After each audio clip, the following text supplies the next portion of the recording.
పశ్చిమ గోదావరి జిల్లా పాలకొల్లు నియోజకవర్గంలో పలు అభివృద్ధి పనులకు శంకుస్థాపన చేసిన మంత్రి నిమ్మల రామానాయుడు రాష్ట్రంలో పంట కాలువలు, మురుగు డ్రైన్ల నిర్వహణ, మరమ్మతు పనులకు 344 కోట్లను కేటాయించిన చంద్రబాబు ఈ మే నెలాఖరు నాటికి పనులు పూర్తి చేసేలా ఇరిగేషన్ అధికారులకు ఆదేశాలిచ్చాం. 10 లక్షల లోపు పనులను సాగునీటి సంఘాల ఆధ్వర్యంలో 10 లక్షలు దాటితే 7 రోజుల్లోపు షార్ట్ టెండర్లు పిలవాలని ఆదేశించాం. కూటమి ప్రభుత్వం అధికారంలోకి రాగానే గత జూన్ నెలలో 90 కోట్లతోనూ, సెప్టెంబర్లో అత్యవసర పనులుగా 326 కోట్లతో పనులు చేశాం. రైతులకు మేలు చేసే కాలువల మట్టి త్రవ్వకం, తూడు గుర్రపు డెక్క తొలగింపు పనులు చేపట్టాం. కాలువల వెంబడి గ్రావెల్ రహదారులు, కాంక్రీట్ గోడ నిర్మాణాలు వంటివి పెద్ద ఎత్తున చేపట్టాం. గత ప్రభుత్వ పాలనలో అత్యవసర మెయింటెనెన్స్ పనులకు ₹1 ఖర్చు గానీ, అరబస్తా సిమెంట్ గానీ, తట్ట మట్టి పని గానీ నోచుకోలేదు. కూటమి ప్రభుత్వం రైతు పక్షపాతిగా పనిచేస్తుందని తెలిపారు.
అనే బాబానే కొంచెం ముందు బాబా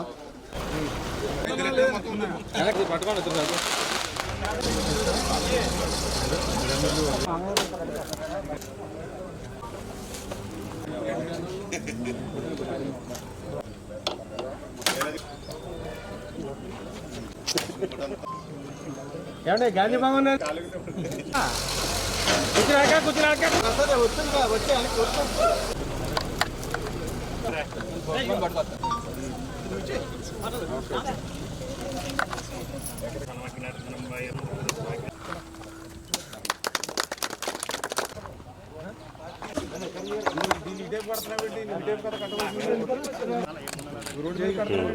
అది కట్ చేసేయాలండి, బెండ్ ఆ బెండ్ తీసేయాలండి.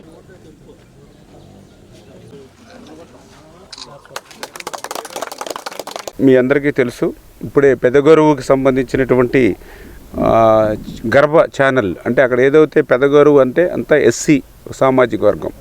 ఆ ఎస్సీ సామాజిక వర్గం అంతా కూడా వాళ్ళ బరిల్ గ్రౌండ్కి వెళ్ళడానికి, ఆ పెట్టి మోసుకెళ్ళడానికి నలుగురు కూడా వెళ్ళేటువంటి మార్గం లేదు. మీరు గ్రావెల్ రోడ్ వేయాలని వారి కోరిన మీదట 18 లక్షల రూపాయలు ఆ ఎస్సీలకి, దళితులకి మరి అక్కడ గ్రావెల్ రోడ్డుని ఈరోజు మనం శాంక్షన్ చేసి శంకుస్థాపన చేశాం. అదేవిధంగా మరి ఏదైతే 18వ వార్డులో దిగమర్రు ఛానల్ దగ్గర 77 లక్షల తోటి ఈరోజు అక్కడ ఒక సీసీ వాళ్ళు నిర్మాణం కూడా అక్కడ మనం ఈరోజు శంకుస్థాపన చేసుకోవడం జరిగింది. అదేవిధంగా 23వ వార్డు మరి ఏదైతే బెజవాడ కోడు అండర్ టన్నెల్, ఎందుకంటే మన ఎన్టీఆర్ టిట్కో ఇళ్ళ దగ్గర నుంచి డ్రైనేజ్ వాటర్ రావాలి, ఇంకొక పక్క టౌన్లో ఉన్నటువంటి డ్రైనేజ్ వాటర్ రావాలి. ఈ 2 డ్రైనేజ్ వాటర్లు పోవాలి. ఈ డ్రైనేజ్ వాటర్ కలవకుండా మళ్ళీ దాని పైనుంచి మన ఏదైతే రిజిస్టర్ ఆఫీస్ నుంచి వచ్చే ఏదైతే ఛానల్ ఉందో ఆ వాటర్ మళ్ళీ ఇటు ఆగర్ రావాలి, గోరింటాడ ఛానల్ అంటే దాన్ని దృష్టిలో పెట్టుకుని మరి డ్రైన్ వాటర్ కింద నుంచి వెళ్ళిపోయేలాగా, కెనాల్ వాటర్ పైనుంచి వెళ్ళేలాగా అక్కడ కూడా మనం ఒక 100 టన్నెల్ 30 లక్షల రూపాయలతోటి అక్కడ కూడా నిర్మాణానికి కూడా శంకుస్థాపన చేసాం. అదేవిధంగా పూలపల్లిలో మరి 5 ఏదైతే మైనర్ డ్రైన్లకి ఒక 20 లక్షల రూపాయలతోటి, ఎందుకంటే ఆ మైనర్ డ్రైన్లు ఏదైతే పొలపల్లి ఇప్పుడు శంకుస్థాపన చేసాం మీ అందరికీ తెలుసు. చిన్నపాటి వర్షం వస్తే హౌసింగ్ బోర్డులో సగం పూర్తి నీటిలో లాస్ట్లో నేను చూశాను, మోటార్ సైకిల్ కూడా వెళ్ళాలి ఆ నీళ్ళల్లో, బొడ్డు లోతు నీళ్ళు వచ్చాయి హౌసింగ్ బోర్డులో. నిజంగా ఏదో ఒక జలాశయాల మాదిరిగా తయారయ్యి ఆ నీరంతా లాగాలనంటే బెజవాడ కోడి నుంచే ఈ మొగల్తూరు డ్రైన్కి రావాలి. ఆ రకంగా ఈరోజు 20 లక్షల రూపాయలు పెట్టి ఈరోజు ఆ డ్రైన్కి ఇవాళ డీసిల్టింగ్ చేస్తాను. నాకు తెలుసుండి ఒక 6-7 సంవత్సరాల వరకు అసలు కనీసం గిద్దుడు మట్టి తీయలేదు ఆ డ్రైనేజ్ నుంచి. ఎప్పుడైనా వర్షాలు బాగా పడి టౌన్ మునిగిపోతే అప్పటికప్పుడు కమిషనర్ చిన్న జేసీబీ పెట్టి అటు ఇటు మరి ఏదో షో చేసి కాలక్షేపం చేయడం తప్ప ఇట్లాంటి నిర్మాణాత్మకమైన పని చేయాలి. అదేవిధంగా ఇప్పుడే మనం చూసాం, ఏదైతే ఆగర్ వడ్లవాని కోడుకు సంబంధించి సీసీ వాళ్ళు 1,88 లక్షలు.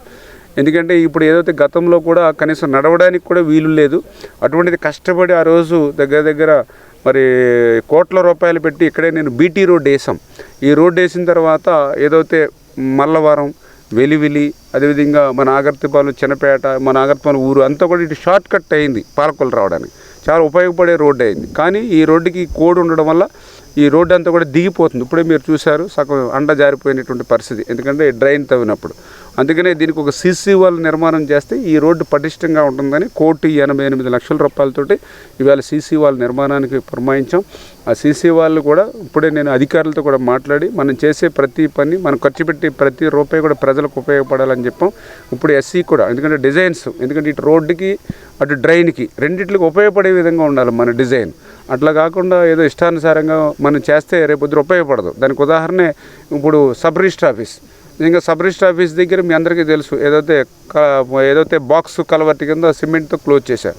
నిజంగా అది కొంచెం ఆలోచన చేసి అటువైపు ఇటువైపు వాళ్ళని ఇంకొక 3 ఫీట్ పైకి లేపి ఏదైతే మన రోడ్డుతో పాటు సమానంగా స్లాబ్ వేసి ఉంటే నిజంగా ఆ రోడ్డు మీద మనం నడుస్తూ ఉందాం, ఈ మోటార్ సైకిల్ కానీ కార్లు కానీ దాని మీద పార్కింగ్ చేసుకునేవారు. దాన్ని ఏం చేశారు, ఒక 3 ఫీట్ డౌన్లో కట్టారు. దాంతో అది డస్ట్బిన్లో ఉపయోగపడుతుంది. అవతల ఆ డస్ట్బిన్లోకి దాంట్లోకి ఇసిరేస్తున్నారు. మనం శ్రమదానం చేసాం. ఒక్క 3 ఫీట్ పైకి కట్టి ఉంటే స్లాబ్ దీంతో పాటు సమానంగా వేసి ఉంటే ఎంత ఉపయోగపడి ఉండేది. సింపుల్, దానికి పెద్ద ఖర్చు అవ్వదు. స్లాబ్ 3 అడుగులు కింద వేసిన ఒకటే, పైన వేసిన ఒకటే. ఒక్క 3 ఫీట్ వాల్ పెరుగుతుంది అంతే. అంటే 5% రేజ్ చేస్తే సరిపోతుంది ఖర్చు. అంటే 1 కోటి రూపాయలకి ఒక 5 లక్షలు అదనం అవుద్ది. కానీ మొత్తం 100% కూడా మనకి వేళ ఉపయోగంలోకి వచ్చి ఉండేది. ఆ కెనాల్ మొత్తం పొడవంతా అంతే, దేనికి ఉపయోగపడకుండా అవుతుంది. నీళ్లు వదిలినప్పుడు కూడా మళ్ళీ కాలువ బాగు చేయాలన్నా కూడా హెడ్ తాసేస్తుంది పైన స్లాబ్. అదే మీకు 3 అడుగుల హైట్లో స్లాబ్ ఉందనుకోండి, ఎక్కడైనా క్లీన్ చేసుకునేవాడు కూడా కొంచెం ఈజీగా ఉంటుంది. కింద ఎక్కడ చెత్త పడిన అది కూడా ఉపయోగం లేకుండా పోతుంది. అంటే కొంచెం మనం బ్రెయిన్ పెట్టి పరిజ్ఞానాన్ని ఉపయోగించకపోతే కోట్ల రూపాయలు ఖర్చు పెట్టినా కూడా ఉపయోగపడదు. అంటే ఆ రకంగా కూడా మేము చూసుకోవాల్సి వస్తుంది. అంటే ఈ డబ్బులు తేవడమే కాదు, టెండర్లు కూడా ఇప్పుడు ఇలాంటి సీసీ వాల్స్, లేకపోతే బ్రిడ్జిలు, లేకపోతే కన్స్ట్రక్షన్స్ వర్క్స్ అంటే కూడా ఏజెన్సీలు ముందుకు రావట్లేదు. మళ్ళీ వాళ్ళని వెళ్ళి రిక్వెస్ట్ చేసి ఇవ్వాల్సి వస్తుంది. ఏదైనా రోడ్లు పనులు అంటే కొంచెం తొందరగా పరిగెత్తుకుంటూ వస్తున్నారు, కానీ ఇలాంటి క్లిష్టమైనటువంటి పని అంటే రావట్లేదు. ఇవన్నీ బ్యాలెన్స్లు చేసుకుని ఈ పాలకొల్లు ప్రజలు రుణం తీర్చుకోవాలి. ఈ పాలకొల్లు ప్రజలు ఏదైతే నన్ను ఆశీర్వదించారో వాళ్ళకి భవిష్యత్తులో మళ్ళీ మన పేరు స్థిరస్థాయిగా గుర్తుండిపోయే పనులు చేయాలనేటువంటి దృఢ సంకల్పంతో ఈ రకంగా మల్టిపుల్గా వర్క్ చేస్తూ ఆ పనులు ఒక్కొక్కటి సజావుగా చేయడానికి ప్రయత్నం చేస్తా ఉన్నాం. అంతే దయ ఉంచి ఎవరైతే ప్రజలు కానీ రైతాంగం కానీ ఈ ప్రభుత్వం, తెలుగుదేశం, జనసేన, బీజేపీ ప్రభుత్వం చేస్తున్నటువంటి ఈ పనుల్ని, కృషిని అందరూ కూడా దృష్టిలో పెట్టుకోవాలని చెప్పి మీ ద్వారా అందరూ కూడా తెలియజేసుకుంటాం.